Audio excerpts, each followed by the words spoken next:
Nah, silakan Pak. Silakan Pak Inspektur. Mohon izin Bu Menteri, baru saya Menteri Sosial Tri Risma hari ini menegur Inspektur Jenderal Kemensos Dadang Iskandar dalam konferensi pers kasus timbunan sembako di Depok. Risma menilai penjelasan Dadang soal pengawasan penyaluran bantuan sosial atau bansos di Depok tidak sesuai.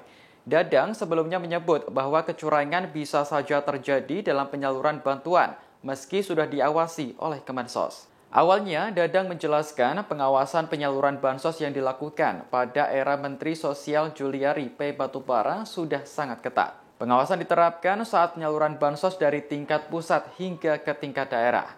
Bahkan sampai ke tingkat menerima bansos pun pengawasan tetap melekat. Namun, Dadang berujar tidak menutup kemungkinan terjadi kecurangan seperti yang ada di Depok. Ia menyebut kecurangan itu bersifat kecil dan tidak memiliki pengaruh begitu besar terhadap program yang dijalankan Kemensos. Dikutip dari Kompas.com, penjelasan Dadang itu langsung diluruskan oleh Risma.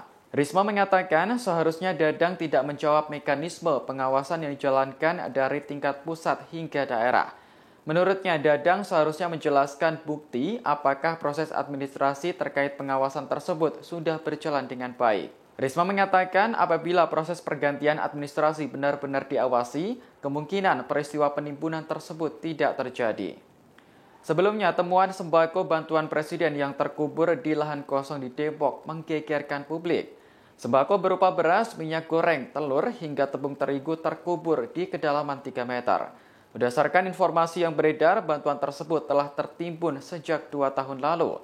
Kasus temuan sembako ini kemudian berbuntut panjang karena menyeret sejumlah pihak, seperti penyedia jasa ekspedisi JNE Express, Bulog, hingga Kemensos.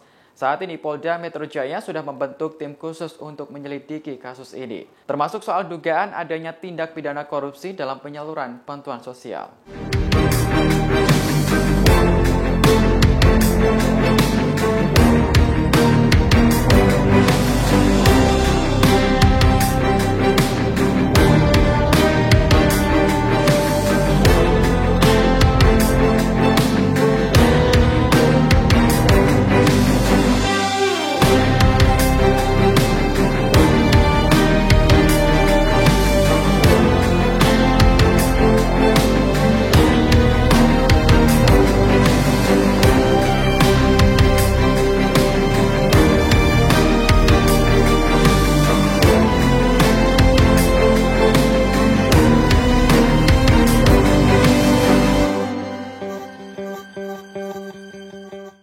Demikian informasi kali ini, nantikan perkembangan informasi terbaru lainnya hanya di Tribun News. Terima kasih sudah nonton, jangan lupa like, subscribe, dan share ya!